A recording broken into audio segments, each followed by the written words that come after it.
இதுல எனக்கு நல்ல சிட்டா கீ கீ கீ அந்த மாதிரி இப்போ நீ தான் அந்த கிளியே. ஹாய்மா இந்திரஜா, எப்படி இருக்க?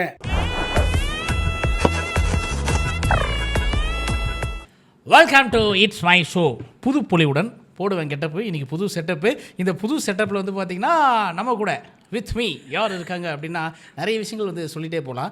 இவ மூச்சு பட்டிமன்ற பேச்சு, வைப்பா விரதம் ஆடுவா பரதம், சின்ன கலைவான ஸ்டைலில் சொல்லணும் அப்படின்னு பார்த்தீங்கன்னா பாண்டியம்மா வெறியானா பறக்கும் Haryana. It's Indraja. Hi hi hi hi hi நான் ரொம்ப தேங்க் யூ. ரொம்ப லாங்கில் இருக்கும் போல. ஆக்சுவலி உங்களோட இன்ட்ரோலயே நான் ஒரு மாதிரி வைப் ஆயிட்டேன், ஒரு மாதிரி அசந்து போயிட்டேன். I am impressed. சூப்பரா இருந்துச்சு இன்ட்ரோ. இதை கட் பண்ணி நான் ப்ரோமோவில் போட்டுக்கிறேன். நைஸ் நைஸ், தேங்க் யூ அண்ணா, தேங்க் யூ ஸோ மச். எப்படி இருக்கீங்க? நல்லா இருக்கேன். நீ எப்படி இருக்க? சூப்பரா இருக்கேண்ணா. Super back. யா. அண்ட் இன்னொரு விஷயம் நான் சொல்லி ஆகணும். அதாவது விக்கிபீடியாவில் போய் இந்திரஜா அப்படின்னு டைப் பண்ணால் அதில் நிறைய விஷயங்கள் வரும். அதில் குறிப்பாக வந்து பார்த்தீங்கன்னா இந்த டெலிவிஷன் அப்படிங்கிற ஒரு விஷயம். இதெல்லாம் நீ வந்து டெலிவிஷனில் பண்ண ஷோஸ் கரெக்டா? ஆமாம் ஆமாம் ஆமாம். ஸோ டெலிவிஷனில் நீ பண்ண ஃபஸ்ட்டு ஷோ வந்து என்னன்னு பார்த்தா பிகில் தீபாவளின்னு ஒரு ஷோ பண்ணியிருக்கேன் 2019. ஆமாம். அதோட ஆங்கர் யார் தெரியுமா? நீங்க தானே. It's we. பார்த்தீங்களா, உன்னுடைய முதல் டிவி ஷோலையே எஸ் என்னுடைய பங்கு இருக்குங்கிறத இந்த இடத்துல நான் காமிச்சிக்கிறேன். Amazing, very good. அப்பவே பாருங்க, அப்பவே நம்ம கனெக்ஷன் ஸ்டார்ட் ஆயிருக்கு. அங்கேருந்து ஸ்டார்ட் ஆகி இப்போ வந்திருக்கோம் இங்கே வரைக்கும். Almost 7 years. ஆமா இல்ல 7 years ஆயிடுச்சு. அது முடிச்சு நம்ம வருஷம் வயசு ஏறுதுடே, வருஷம் ஓடுது அப்படிங்கிறத நானே இந்த சீட்டு மூலியமா உளறிட்டேன். Okay, nice. So it's my show பார்த்துருப்பேன். வழக்கமாக 3 ஓவர்ஸ் இருக்கும். இப்போ இந்த T20 ஃபார்மேட்னால ரொம்ப புயலாகத்தில் 2 ஓவர் தான் உனக்கு. 2 ஓவர் தான். ஆமாம், ஒன்று STD, இன்னொன்று தில்லுக்கு துட்டு. தில்லுக்கு துட்டு போயிடலாமா? STD போயிடலானே. It's STD. STDன்னா வரலாறு தானே. STDனா ஒன்றும் இல்லை, உன் வரலாறுலாம் கொஞ்சம் அப்படியே புரட்டி பார்க்குறது தான் STD. சூப்பர். ஸோ அதில் புரட்டி பார்க்கும்போது நிறைய விஷயங்கள் வந்து உன்னை பற்றி நான் கேள்விப்பட்டே இருக்கேன். அது எல்லாத்தையும் கேட்க போகிறேன். குறிப்பாக இப்போது TN26 ரொம்ப பரபரப்பாக போயிட்டு இருக்குது. படம் ரிலீஸ் ஆனால் தான் ஆச்சு. அதுவும் குறிப்பாக இந்திரஜாவோட ரோல் வந்து மக்கள் அப்படியே பேசிகிட்டு இருக்காங்க. ஒரு அறிக்கை ஒன்று கொடுக்குறீங்க, அந்த அறிக்கை தான் அப்படியா. So tell about TN26. TN26 வந்து அது ஒரு மிராக்கிளான படம் தான். ஏன்னா அப்பா இதுக்கப்புறம் ஃபஸ்ட்டு நான் பண்ண படம் வந்து அதுதான். And first thanks to Thambi Ramaiah பெரியப்பா தான். ஏன்னா அவர் தான் வந்து வீட்டுக்கு வந்து தம்பிராமையா பெரியப்பா என்னை கூப்பிட்டார். ஏன்னா அப்பாவோட இந்த ஒரு மாதிரி டிப்ரெஷன்லேயே இருந்தோம் எல்லாருமே. இப்போ பெரியப்பா வீட்டுக்கு வந்து அவர் சொன்ன ஒரே ஒரு வார்த்தை என்னென்னா, மா உனக்கு பெரியப்பா நான் இருக்கேன், அந்த நம்பிக்கையில் நீ திருப்பியும் வா, ஏன்னா இது உன்னுடைய களம், உங்கள் அப்பா உனக்கு கொடுத்துட்டு போன பெரிய விஷயம் இருக்குது. ஸோ அதனால் நீங்கள் அதை நீ கேரி ஓவர் பண்ணி வரணும். ஸோ உன்னுடைய களம், நீ இறங்கி ஆடு, அடிக்கிற பால்லாம் 6 தான் அப்படின்னு சொல்லி ஒரு பெரிய நம்பிக்கை கொடுத்துட்டு, என் ஆஃபீஸ் எப்பயுமே திறந்தே இருக்கும், உனக்கு ஏதாவது ஒரு மனசு கஷ்டம்னா நீயும் மாப்பிள்ளையும் கிளம்பி அங்கே வந்துருங்க, ஒன்றுமே பிரச்சனை கிடையாது. அண்ட் உங்கள் அண்ணா பண்ணுற அடுத்த படத்தில் நீ கண்டிப்பாக நடிக்கிறேன்னு அவர் அன்றைக்கி சொல்லிட்டு போனார். சரி, நான் பெரியப்பா சொல்லிட்டு போனார் அப்படின்னு நான் விட்டுட்டேன். பட் திருப்பியும் அவரோட கம்பெனிலேருந்து, உமா கம்பெனிலேருந்து கால் வந்துச்சு. அண்ட் இந்த கேரக்டர் வந்து சம்திங் ஸ்பெஷல். ஏன்னா நான் இது வரைக்கும் என் லைஃப்பில் கதையே கேட்டது கிடையாது. நான் ஃப்ரம் பிகிலேருந்து TN26 வரைக்கும் எந்த படத்துக்கும் நான் கதையே கேட்க மாட்டேன். சொல்லுவாங்க, நான் போய் பண்ணுவேன், அந்த இடத்துல சீன் சொல்லும் போது தான் இம்ப்ரூவைசேஷன் நடக்கும். ஸோ அதே மாதிரி தான் பெரியப்பாவும் அண்ணா சொன்னாங்க. நான் அந்த ஷூட் போனேன், சீன் நடித்தேன், வந்தேன், டப்பிங் முடித்தேன், அது வரைக்கும் தான் நடந்துச்சு. ஸோ படத்தோட முழு கதை என்னன்னு உனக்கு தெரியாது? எனக்கு ஒரு பாயிண்ட் கூட தெரியாதுன்னா, அன்னைக்கு சீன் பேப்பரில் கூட அன்னைக்கு என்ன டே ஷூட் பண்ண போகிறாங்களோ அதை மட்டும் தான் எனக்கு சொன்னாங்க. பிஃபோர் லீடு எதுவுமே நான் கேட்கவும் இல்லை, எனக்கு அது வந்து பழக்கமும் கிடையாது. ஸோ நம்ம எப்பயுமே ஒரு டைரக்டர்ஸோட ஆர்டிஸ்டாக தான் இருக்கணும். அவங்க என்ன நம்மளுக்கு கை கால் கண்ணு மூக்கு வைக்கிறாங்களோ நம்ம அந்த ஒரு வடிவமாக தான் மாறணுமே தவிர. ஸோ அதனால நான் எதுவுமே கேட்கவே இல்லை. அப்புறம் ட்ரெய்லர் பார்த்தா செம்மையாக இருந்துச்சு, இப்போ படம் பார்த்தா அதை விட ஒரு சூப்பராக இருந்துச்சு. ஆக மொத்தம் எனக்கு எதுவும் தெரியாதுங்க, கொடுத்தாங்க, சத்தியமானே அதான் நம்மளை சத்தியமாக எனக்கு எதுவுமே தெரியாது. சுற்றி நிறைய சீட்லாம் இருக்குது பார்த்தியா? ஆமாம், நான் ஆக்சுவலி வந்து ஒன்று பிரிக்கலான்னு பார்த்தா நீங்கள் நோ சொல்லிட்டீங்க. கிளி ஜோசியம் பார்த்துருக்கியா? ஆமாம். இதில் எனக்கு நல்ல சீட்டா கீ அந்த மாதிரி இப்போ நீ தான் அந்த கிளியே. ஓ, நானே தான் நான் கிளி வர கெஸ்டே கிளி ஆக்கிடுவீங்க. ஆமாம், கிளி ஆக்கிற அழகு பார்க்குறோம். ஸோ சீட்டை நீ வந்து எடுத்துடுற. ஓகே. ஜோசியர் என்ன பண்ணுவார், சீட்டில் உள்ளதை வச்சு அவர் ஒரு விஷயம் பேசுவார். ஆமாம். ஆனால் இங்கே கொஞ்சம் டிஃப்ரெண்ட்டாக அந்த சீட்டே பேசும். சீட்டே பேசுமா? ஆமாம். ஓ, ஸோ நான் கேள்வி கேட்டிருக்கேன்ல, சீட்டு கேள்வி கேட்கும், எடுத்து பாரு. எந்த சீட் வேணாலும் எடுக்கலாமா? ரைட். எடுங்க, பாருங்க, மக்களுக்கு காமிங்க. ஏய் செல்டன் அண்ணா, பேசும் பாருங்க சீட்டு. ஹாய் செல்டன் அண்ணா, எப்படி இருக்கீங்க? இவ்வளோ லுக்ஸ் அவரோட வெட்டிங்ல இருந்து, அதாவது விருமன் படத்தோட ஆடியோ லான்ச்ல இருந்து இவ்வளோ கிட்டத்தட்ட ஒரு 3 வருஷமா, ஆமாம், மோர் தென் 3 இயர்ஸ்ல ஸோ ஒர்க் பண்ணிட்டு இருக்கோம். இதில் வந்து உனக்கு எந்த லுக் ரொம்ப பிடிச்சிருந்துச்சு? ஆஹா, பிஃபோர் ஆன்சரிங் திஸ் கொஸ்டின் ஒரு வீட்டுக்கு நான் போயிருந்தேன், ஒரு சும்மா ஏதோ ஒரு லாக் மாதிரி பண்ணுறதுக்கு. வீட்டில் அங்கே வந்து 2-3 ஃபோட்டோ தான் மாட்டி வச்சேன். அவங்க அம்மா ஃபோட்டோ மாட்டி வச்சிருந்தாரு, இன்னொரு ஃபோட்டோ உன்னோட ஃபோட்டோ. அப்படியா? நான் கேட்டேன், என்ன இந்திரஜா ஃபோட்டோலாம் மாட்டிச்சிங்க அவ்வளோ க்ளோஸ்? ஆமாம், எனக்கு ரொம்ப பிடிக்கும் அப்படின்னாரு.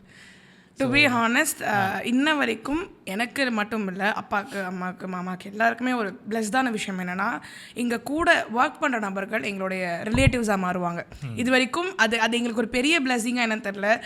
எல்லாருமே பார்த்திங்கன்னா ஃப்ரம் ஸ்க்ராட்ச்லேருந்து ரொம்ப அப்படி தான் நம்ம ஒர்க் பண்ணுவோம், பட்டிங்காக தான் ஒர்க் பண்ணோம். ஸோ அப்படிப்பட்ட ஒரு அழகான பிரதர் தான் எனக்கு செல்டன் அண்ணா. ஆஃப்டர் பிகிலுக்கு அப்புறம் நம்ம எங்கேயாவது ஒரு இடத்துல ட்ரை பண்ணலாம் அப்படின்றப்போ எனக்கு டக்குன்னு வந்து விருமனோட இது ப்ரெஸ் மீட்டுக்கு எனக்கு வந்துச்சு. ஸோ அப்போ வந்து காஸ்டியூம் பண்ணியாச்சு. அப்போ எனக்கு டக்குன்னு நான் செல்ல நான் பண்ணணும். ஆனால் எப்படின்னா, நாளைக்கு மார்னிங் ஈவெண்ட்னா இன்றைக்கி இந்த டைமில் நான் ஃபோன் பண்ணேன், ஆனால் எனக்கு நாளைக்கு வேணும்னா அப்படின்னு.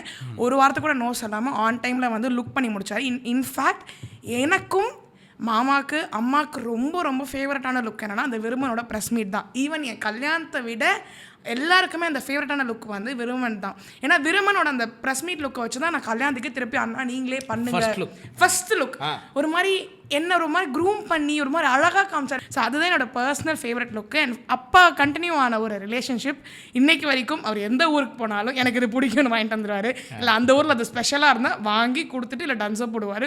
அப்படிப்பட்ட ஒரு அழகான நபர், ஒரு beautiful soul.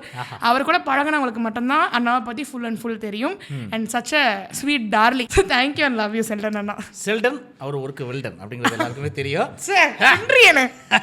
Right, okay okay. அடுத்த சீட்டு பாப்பா, சீட் என்ன பேசுதுன்ட்டு. இது யார் என்னவா இருக்கும்? ஓ, அக்ஷயாக்கா அவங்க தான். பேசுமா. இப்போ நம்மளுக்கு ஒரு வீடியோ போட்டா ஒரு 10 நல்ல கமெண்ட் வந்தது அப்படின்னா 20 பேட் கமெண்ட். அண்ட் அதே மாதிரி நம்மளை பத்தி ஒரு ஃபால்ஸ் இன்ஃபர்மேஷன்ஸ் நிறைய வரும். அதை எப்படி as a youngster and a young mom நீ எப்படி அதை ஹேண்டில் பண்ற? ஏன்னா இந்த ஒரு விஷயம் நம்மள மட்டும் சார்ந்து இல்லை, நம்மளை சுத்தி நம்மளுக்கு பின்னாடி வந்து நம்ம ஃபேமிலி இருக்கு. ஸோ அதனால அதை எப்படி ஹேண்டில் பண்ற? You need to tell the youngsters. Actually எங்க அக்கா வந்து பயங்கரமா பேசியிருக்காங்க. அக்கா வந்து இவ்வளோ ப்ராப்பரா அக்ஷயா அக்கா பேசி நான் பார்த்ததே இல்லை. பேச வச்சவர் அப்படி. ஏன்னா அக்கா வந்து பயங்கர jolly person. First of all yes, இந்த கொஸ்டின் வந்து விமர்சனங்கள் இல்லாத ஆளே இருக்க முடியாதுண்ணா. ஏன்னா எல்லாருக்குமே விமர்சனம் வரும். ஈவன் அசார் அண்ணா எனக்கு எல்லாருக்குமே விமர்சனம் வரும். பட் ஆனால் இது எப்படி நம்ம வந்து கேரி ஓவர் பண்ணுறோம் அப்படின்றது தான் விஷயம். பட் ஃபர்ஸ்ட் எனக்கு வந்து அம்மாவும் அப்பாவும் சொல்லி கொடுத்தது என்னன்னா, எப்பயுமே விமர்சனங்களுக்கு அஞ்சக்கூடாது. ஏன்னா பேசுகிற வாய் பேசிக்கிட்டே தான் இருக்கும், ஆனால் நம்ம தான் அடுத்தடுத்து வளர்ந்து போகும். அப்போ விமர்சனம் பேசுகிறாங்கன்னா அப்போ அவங்க மனசில் நம்ம எதுலையோ நிற்கிறோம், இல்லை அவங்க பேசுகிற அளவுக்கு நம்ம வளர்ந்துட்டோம் அப்படின்றது தான் நம்ம நினச்சிட்டு ஓடணும். ஏன்னா நம்மளுக்கான பர்சன் 100 பேர் இருக்காங்கன்னா அதில் 10 பேர் வந்து நம்மளை திட்ட தான் செய்வாங்க. ஆனால் நம்ம அந்த 10 பார்த்துட்டு 90 பேரை நம்ம விட முடியாதுல்ல. நம்ம 90 பேர் நம்மளை லவ் பண்ணுறாங்க, நம்ம ஒரு விஷயம் பண்ணுறோன்றப்போ அவங்களுக்கு ஹாப்பினஸாக இருக்குன்றப்போ அந்த 90 பேருக்காக நம்ம 10 பேரை யோசிச்சு பேசிகிட்டு இருக்க முடியாது. அதே மாதிரி என்னென்னா, இன்னொரு விஷயம் அப்பா என்ன சொல்லுவார்னா, பேசுகிறவங்க பேசிட்டே தான் இருப்பாங்க. இந்த காதில் வாங்கி இந்த காதில் விட்டு நீ உன்னோட ஒர்க்கை பார்த்துட்டு போயிட்டே இரு. உன்னோட ஒர்க்கில் கொடுக்குற சக்ஸஸ் தான் அவங்களுக்கு எல்லாருக்குமே பதிலடி. ஏன்னா நிறைய பேர் வந்து இந்த பொண்ணுக்கு வந்து டெலிவரி ஆகாது, குழந்தை பிறக்காது அப்படின்னாங்க. இன்றைக்கி வந்து சூப்பராக டெலிவரி பண்ணி என் பையன் 1 வயசு சிங்கக்குட்டி மாதிரி நிற்கிறான். அதான் அவங்களுக்கு நான் கொடுக்குற பெரிய பதிலடியாக இருக்கும். அண்ட் அப்பாவுக்கு அப்புறம் நிறைய கம்பேக் வராதுன்னாங்க. இன்றைக்கி என் மாமா என்னை பியூட்டிஃபுல்லாக க்ரூம் பண்ணி திருப்பி கம்பேக் கொடுத்துருக்காருன்னா அது பேசினவங்களுக்கெல்லாம் கொடுக்குற பதிலடியாக இருக்கட்டும். அண்ட் என்னை பற்றியும் என் ஃபேமிலி பற்றியும் பேசினவங்களா இருக்கும். இன்றைக்கி நாங்கள் கொடுக்குற ஒரு பதிலடி தான் அவங்களுக்கு வந்து பெரிய மவுத் க்ளோசிங், ஐ மீன் வாயை மூடிட்டு அப்படியே இருக்கிறதா பதில். ஸோ இதுதான் வந்து நான் சொல்லுவேன். அக்ஷயாக்கா is a very beautiful person. பார்க்க தான் அக்கா பலாப்பழ மாதிரி வெளில முள்ளாக தெரியும், ஆனால் உள்ள அக்கா பழகும் போது அதோட ஸ்வீட்னஸ்ஸு, அவங்களோட லவ், அவங்களோட கேர் எல்லாமே தெரியும். ஸோ பழகிறவங்களுக்கு மட்டும்தான் அக்ஷயாக்காவை பற்றி தெரியும். ஓகே, நீ எப்படி இந்த கமெண்ட்ஸ்லாம் டெலீட் பண்ணுவீங்க இல்லை இல்லை போகிறாங்க அப்படின்ட்டு? இன்ன வரைக்கும் என் அக்கௌண்ட்டில் அது இருக்க தான் செய்யும். சில நேரம் வந்து நான் டவுன் ஆகும்போது எனக்கு பூஸ்ட் ஹார்லிக்ஸே அவங்க தான். இவங்க பேசினாங்களே இப்படி, இதுக்காகவே நம்ம அடுத்த ஸ்டெப் மூவ் பண்ணுறோம் அப்படின்ற ஒரு பெரிய விஷயம் வந்து அவங்க தான் கொடுப்பாங்க. அண்ட் என் இதில் கமெண்ட்ஸ் இருக்க தான் செய்யும். அந்த கமெண்ட்ஸை நான் டெலிட் பண்ண மாட்டேன், அப்பப்போ நான் பார்த்துக்கிட்டே தான் இருப்பேன். ஓகே, ஸோ அண்ணனோட சீட்டு, அக்காவோட சீட்டு இந்த பக்கம் யாருங்க? எடுங்க. அடுத்த சீட்டு வந்து தம்பிராமையா பெரியப்பா. ஆமாம் ஐயா, கேளுங்க. ஹாய்மா இந்திரஜா, எப்படி இருக்க? அப்புறம் நீ தான் உலகம்னு வாழக்கூடிய உன் அம்மா, கனவு தேவதாய் உன்னை நினைத்து தோழனாகவும் உன் கூடவே வளம் வரக்கூடிய உன் கணவனாகிய எனது மாப்பிள்ளை உனக்கு அம்மா எனும் பெரும் கௌரவத்தை தந்து உன் வீட்டை எந்த நேரமும் குதூகலமாக வச்சுருக்கக்கூடிய பேராண்டி லிட்டில் மாஸ்டர், இவங்களையெல்லாம் கேட்டால் சொல்ப்பா. அப்புறம் நடிப்பாற்றல் என்பது உனக்கு தந்தை கொடுத்தது.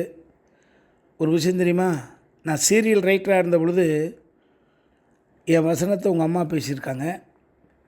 இப்போ உன் அண்ணன் உமாபதி ராமையா டைரக்ஷனில் 2026 TN 2026 படத்தில் என் வசனத்தை நீயும் பேசியிருக்கிற.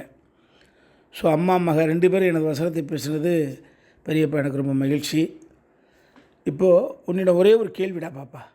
பட்டிமன்ற உலகத்தில் பெண் ஆளுமைகள் பாரதி பாஸ்கர் அம்மா, வக்கீல் சுமதி அம்மா, பர்வீன் சுல்தானா அம்மா, கவிதா ஜவஹர் அம்மா இவர்களின் படிப்பாற்றலும் நிலைவாற்றலும் உலகத்தமிழர் ஒட்டுமொத்த உலகத்தமிழர்களும் அறிந்தது தெரிந்தது.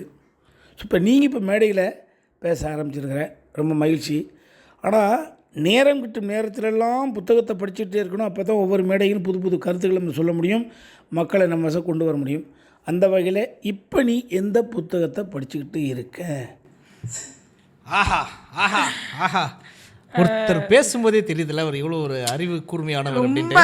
அது பெரியப்பாவோட ட்ராவல் பண்ணும்போது நம்ம நிறைய விஷயங்கள் கற்றுக்கலாம். ஃபஸ்ட்டு பெரியப்பா கேட்ட கேள்விக்கு நான் பதில் சொல்லிடுறேன், அதுக்கப்புறம் வந்து நான் பெரியப்பா பற்றி சொல்லிடுறேன்.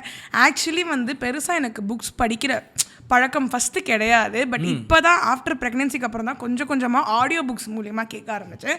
பட் பட்டிமன்றம் வந்து நான் எப்படி உள்ளே ஆக்சுவலி வந்தேன்னா, பெரியப்பா சொல்லிட்டு போயிட்டாரு, அதுக்கப்புறம் எனக்கு கான்ஃபிடென்ட்டே கிடையாது. ஏன்னா நம்ம பசங்களோட ஜாலியாக பேசினாலும் பட்டிமன்றன்றது ஒரு ப்ராப்பர் தமிழ், ஒரு ஆடியன்ஸ் ஒரு 500 பேர் நம்ம வந்து கட்டி இழுத்து உட்கார வைக்கணும், அந்த கெப்பாசிட்டி நம்மளுக்கு இருக்கான்னு நான் ரொம்ப யோசிச்சுட்டே இருந்தேன். அப்போ வந்து எனக்கு பெரிய சப்போர்ட்டிவாக இருந்தது மாமா மட்டும்தான். ஏன்னா மாமா சொன்னார், உன்னால் முடியும், உன்னால் முடியாதது எதுவுமே கிடையாது, உன்னால் முடியும், நீ வீட்டில் இவ்வளோ பேசுகிறல, உன்னால் கண்டிப்பாக ஸ்டேஜில் முடியும், ஏன்னா உனக்குள்ளே அந்த ஒரு கெப்பாசிட்டி இருக்குது. பெரியப்பா சொன்ன மாதிரி தான் பர்வீன் சுல்தானா மேம்லாம் எத்தனை பேர் இருக்காங்க, அவங்களோட ரெஃபரன்ஸ் பாரு, உனக்கு முடியும், ஸோ உன்னால் முடியாது எதுவுமே கிடையாதுன்னு சொல்லிட்டு ஃபஸ்ட்டு அந்த பட்டிமன்றத்துக்குள்ளே இழுத்துட்டு வந்தது மாமா தான்.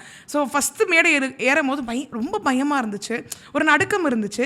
அதுக்கப்புறம் அந்த பேசிட்டு லைட்டாக அப்படி மாமா ஒரு லுக்கு விட்டேன், வெரி குட் அப்படின்னா அந்த ஒரு குட் வந்ததுக்கப்புறம் தான் ஓகே என்னாலையும் பட்டிமன்றம் பேச முடியும் அப்படின்ற ஒரு தைரியம் வந்துச்சுன்னா அதுக்கு வந்து முதல் புள்ளி பெரியப்பா, அதை அப்படியே ரோடு போட்டு கோடு போட்டது மாமா தான். அண்ட் ஸோ பட்டிமன்றம் வந்ததுக்கப்புறம் தான் ஒரு புக்ஸாக இப்போ தான் ஸ்டார்ட் பண்ண ஆரம்பிக்கிறேன். இப்போ பெருசாக நான் படிக்க ஆரம்பித்த புக் வந்து கவிக்கோ அப்துல் ரஹ்மான் சாரோட புக் தான் நான் படிக்க ஆரம்பித்தேன். அண்ட் அந்த புக்கில் இப்போ தான் ஸ்டார்டிங் ஆரம்பித்தேன். பட் அதில் எனக்கு ரொம்ப பிடிச்ச வரி என்னென்னா, தனியாக இருக்க பிடிக்கவில்லை, ஏன்னால் தனிமை எப்பொழுதும் கூடவே இருக்கிறது. ஏன்னா இப்போது சமீபமாக இந்த ட்ராமா இதெல்லாமே நம்ம போகும்போது இந்த புக் வந்து ரொம்ப அடாப்டிவ் ஆயிடுச்சு. ஸோ இது சம்திங் வந்து என்னோடய லைஃப் அப்படியே வந்து சொன்ன மாதிரி இருந்துச்சு. பட் நான் இப்போ தனியாக இல்லை, I have a beautiful supportive pillar of family இருக்காங்க. ஸோ அதனால் பெரியப்பா நான் இப்போ இந்த புக்கை தான் படிச்சுட்டு இருக்கேன். அண்ட் எஸ், பெரியப்பாவை பற்றி சொல்லணும்னா அவர் பெரிய வெல்விஷர் எங்கள் வீட்டுக்கு. அவர் இருக்கிற இடம் வந்து ரொம்ப கலகலன்னு இருக்கும். எப்படி மயில்சாமி அங்கிள் ஒரு மாதிரி வைப் வச்சுருப்பாரோ அது மாதிரி தம்பிராமையா பெரியப்பா வந்து ரொம்ப கலகலகன்னு வச்சுருப்பாரு. ஆனால் அவர் திருப்பியும் என் லைஃப்குள்ளே ரீஎன்ட்ரி கொடுத்தது வந்து நான் எதிர்பார்க்கவே இல்லை. ஏன்னா நீங்கள் நம்ப மாட்டீங்க, அப்பாவோடது எல்லாமே முடிஞ்சிருச்சு, வீட்டில் வந்து நான், மாமா, அம்மாச்சி, அம்மா மட்டும்தான் இருக்கும். திடீர்னு மெஜஸ்டிக்காக, மா தங்கச்சி எப்படி இருக்கீங்க அப்படின்னு ஒரு வாய்ஸ் கேட்டப்போ அந்த ஒரு நம்பிக்கை வந்துச்சு. அண்ட் அவர் வந்து வீட்டில் உட்காந்துட்டு ஒரு டைட் ஹக்கு கொடுத்துட்டு, பெரியப்பா நான் இருக்கேன். ஏன்னா இன்றைக்கி நம்ம கூட இருந்த நிறைய பேரோ இல்லை சொந்தக்காரங்கள் நிறைய பேரோ வந்து நிற்க முடியாத இடத்துல நான் பெரியப்பா நான் இருக்கேன்னா அந்த நம்பிக்கை கொடுத்துட்டு, உனக்கு வந்து ரொம்ப சப்போர்ட்டிவான ஒரு பெரிய பலமான ஹஸ்பண்ட் இருக்கார், மாப்பிள்ளை இருக்கார், நீ அவரை கைவிட்டுறாத, அவர் தான் உனக்கு பெரிய பலம் அப்படின்னு சொல்லிட்டு திருப்பி எங்களுக்கு ஒரு ½ hour பேசினார். திருப்பி அவர் வீட்டை விட்டு போகும்போது நான் கட்டி பிடிச்சி என் கண்ணில் தண்ணி மட்டும் தான் வந்துச்சு. பெரியப்பா ரொம்ப தேங்க்ஸ் பெரியப்பா, ஏன்னா ரொம்ப எனக்கு வந்து திருப்பியும் எனக்கு யாரோ இருக்காங்க எங்கள் வீட்டில், ஒரு பெரிய நிஜமாவே பெரியப்பா இருந்தால் இன்னொரு ஃபீல் இருக்குமா, அந்த ஃபீலில் தான் எனக்கு அவர் திருப்பி ஒரு பாசிட்டிவ் வைப் கொடுத்துட்டு போனார். அதனால தான் அவர் வாய்ஸ் கேட்டாலே ஒரு மாதிரி பிரைட்டான ஒரு ஸ்மைல் வந்துடும் எனக்கு. அவர் இருக்கிற இடமே வந்து பயங்கர வைவாக இருக்கும். அதே மாதிரி தான் உமா, நான் துருன்னு இருப்பாங்க. அண்ட் பெரியப்பா இன்னொரு விஷயம் சொன்னார், என்னென்னா அவருடைய வசனத்தில் அம்மா பேசினாங்க. அது வந்து அம்மா வந்து அப்போ சீரியல் பண்ணும்போது அப்போ வந்து ஃபஸ்ட்டு வந்த மெகா தொடர் வந்து தம்பிராமையா பெரியப்பா தான் வந்து வசனம் எழுதினாங்க. அந்த மெகா தொடரில் அம்மா ஒரு கேரக்டர் த்ரூ அவுட் கேரக்டர் பண்ணாங்க. அப்போ மெகா தொடர் பார்த்தீங்கன்னா ஆல்மோஸ்ட் ஒரு 25 days 30 days அதுதான் அப்போ இருக்கிற மெகா தொடரம். ஸோ அதில் வந்து அம்மா பண்ணப்போ தம்பிராமையா பெரியப்பா வந்து வசனம் எழுதினாங்க. அதுக்கப்புறம் கட் பண்ணால் இப்போ வந்து திருப்பியும் அவருடைய வசனம் அதில் வந்து நான் இன்றைக்கி நடிக்கிறேன்றப்போ ஒரு நாஸ்டாலஜிக் மெமரிஸ் தான் இருக்குது. ஸோ தேங்க்யூ பெரியப்பா, லவ் யூ. கண்டிப்பாக TN 2026 வந்து வெற்றிகரமான தங்க நட்சத்திரம் தான் அது. ஒரு 1000 வாட்ஸ் பல்பு போட்ட மாதிரி கடகடன்னு ஆயிடுச்சு அவர். எனக்கு ரொம்ப பிடிச்ச விஷயம்னா வெரி வெரி ரெஸ்பான்சிபிள். ஆமாம், இருக்கு நான் இருக்கு இல்லைனா இல்லை டக்குன்னு சொல்லுவார். அது வந்து பயங்கரமாக இருப்பார் அவர் பெரியப்பா. ஆமாம். So super. நாங்களும் வந்து உங்களை அப்படியே ஃபாலோ எஸ் தேங்க்யூ. ஒரு 3 அழகான ஒரு நபர்களை வந்து ஆடியோ மூலியமாக கொண்டு வந்ததுக்கு பெரிய பெரிய தேங்க்யூ. எஸ். ஸோ அதோட நம்ம எஸ்டிடி முடிந்து விட்டது. Very nice. இவ்வளோ நாள் நான் ஒர்க் பண்ணதுக்கு எனக்கு மொத்தமாகவே சம்பளம் வந்து 3 lakhs தான். பட் ஆனால் TN26 வந்து நான் ஒரே நாள் தான் நான் ஒர்க் பண்ணேன். எனக்கு எவ்வளோ பேமெண்ட் கொடுத்தாங்கன்னா 1 டேக்கு 40,000 கொடுத்தாங்க. நான் உங்களுக்கு ஓப்பனாகவே சொல்லிடுறேன்.